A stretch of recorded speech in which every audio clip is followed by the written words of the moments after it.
জুবায়ের মোসাদ্দেক তারা ঢাকা মেডিকেলে ট্রিটমেন্ট নেওয়ার পর এখন হসপিটালে মেডিকেল সেন্টারে আছে। প্রচন্ড আঘাত করা হওয়ার কারণে তাদের শরীরে অনেক বেশি ব্যথা এবং জ্বর, এখন জ্বর আছে। তাদের সুস্থ হওয়ার জন্য আরো একটু সময় লাগবে। আমি দেশবাসীর কাছে তাদের জন্য দোয়া চাই। একই সাথে আমরা ধানমন্ডি থানায় যখন ছিলাম, আমরা তো তখন থেকে কথা বলছিলাম। তারা বলছিল নিরপরাধ, তার বিরুদ্ধে কোনো অপরাধ নাই। এবং সম্পূর্ণ একটা ফেক স্ক্রিনশট, এবং এই ফেক স্ক্রিনশটের উপর ভিত্তি করে তারা এই মব তৈরি করেছে এবং সারা দেশের ক্যাম্পাসগুলোকে সহিংস করে তারা ক্যাম্পাস আধিপত্য বিস্তার দখলদারিত্বের জন্য একটা নীল নকশা করেছিল। কিন্তু তাদের পুরো নাটকটা, তাদের নীল নকশাটা ফেল করেছে গতকাল। জাতির কাছে পরিষ্কার হয়েছে কারা গুজব ছড়ায়, কারা এইভাবে মব তৈরি করে নাগরিকের অধিকার হরণ করে, কারা গণতন্ত্র চায় না এই দেশের মধ্যে, যারা দেশে আইনি শাসন চায় না। সেটা আজকে গতকালকে থানায় হামলা এবং এর আগে সিটি কলেজে রামদানি শিক্ষার্থীদের উপর যেভাবে হচ্ছে নৃশংস কায়দায় হামলা করে চাপাতি দিয়ে আমাদের ভাইয়ের পায়ের গোড়ালি বিচ্ছিন্ন করে দিচ্ছে, সেখানে আমরা দেখতে পাই। তো আমরা সর্বশেষ কথা বলে পরবর্তীতে হচ্ছে সেই যেহেতু নিরাপরাধ, তাকে 12 ঘন্টা ধরে থানায় রাখা হয়েছে এবং সর্বশেষ আমরা তাকে আমাদের হাতে তুলে দেয় এবং আমরা নিয়ে আসি। এখানে কোনো ধরনের মুচলেখার অথবা কিছু নাই, সে তো কোনো অপরাধী না।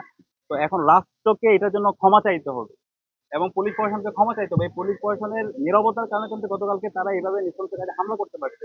এবং গতকালকে আমি 28শে অক্টোবরের একটা প্রতিচ্ছবি দেখতে পেয়েছি। সে 2006 সালের 28শে অক্টোবর লগি বইটা নিয়ে যেভাবে নৃশংস কায়দায় লীগের সন্ত্রাসীরা আমাদের ভাইদের উপর মেরে তাদেরকে সাপের মতো নৃত্য করেছিল, ঠিক একই কায়দায় আমরা গতকালকে এই সন্ত্রাসীদেরকে দেখতে পেয়েছি। সেই শাহবাগের থানার গেট থেকে একদম ওসি রুম পর্যন্ত কিভাবে নৃশংস কায়দায় তারা হামলা করেছে। এবং সেই 15 জুলাই যেভাবে ছাত্রলীগের সন্ত্রাসীরা বিশ্ববিদ্যালয়ে আমাদের ভাই বোনদেরকে মেরে রক্তাক্ত করেছিল, যেভাবে তারা হায়নার মধ্যে ঝাঁপিয়ে পড়েছিল, তার প্রতিচ্ছবি আমরা গতকালকে শাহবাগ থানায় দেখেছি। এটা আমরা মানে আমরা এরকম কখনো আশা করি নাই যে যারা ফেসিবাদ বিরোধী আন্দোলনে আমাদের সহযোগিতা ছিল, তারা এইভাবে বিশ্ববিদ্যালয়ের নিরাপরাধ শিক্ষার্থীদের উপর, শিক্ষার্থীদের নির্বাচিত প্রতিনিধিদের উপর তারা হাইনার মতো ঝাঁপিয়ে পড়লো। তো আলটিমেটলি এই কাজের মাধ্যমে আলটিমেটলি তারা দেশে থাকা পরিষ্কার হয়ে গেছে, তারা এই দেশের মধ্যে নজর চায়, তারা এই দেশের মধ্যে ক্যাম্পাস গুলোতে সন্ত্রাস চায়, ক্যাম্পাস গুলোতে আবার যেহেতু ক্যাম্পাসের শিক্ষার্থীদের মাঝে তাদের কোনো অবস্থান নাই, তারা আবার সেই ক্ষমতার রাজনীতির মাধ্যমে এই ক্যাম্পাস গুলোতে তারা শিক্ষার্থীদের মধ্যে ভয় ভীতি তৈরি করার মাধ্যমে তারা ক্যাম্পাসে তাদের রাজনীতি বিনিয়োগ করছে।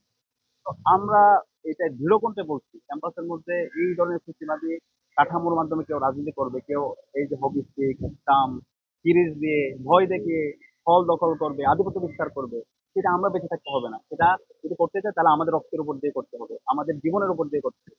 এবং সে জায়গায় আমরা আছি, আমরা শিক্ষার্থীদের সাথে আছি। আমরা প্রত্যেকটা হলে হলে শিক্ষার্থীদের কাছে যাব, শিক্ষার্থীদের কাছে আমরা তাদেরকে আশ্বস্ত করব এবং শিক্ষার্থীদেরকে সাথে নিয়ে আমরা এই সন্ত্রাসকে প্রতিহত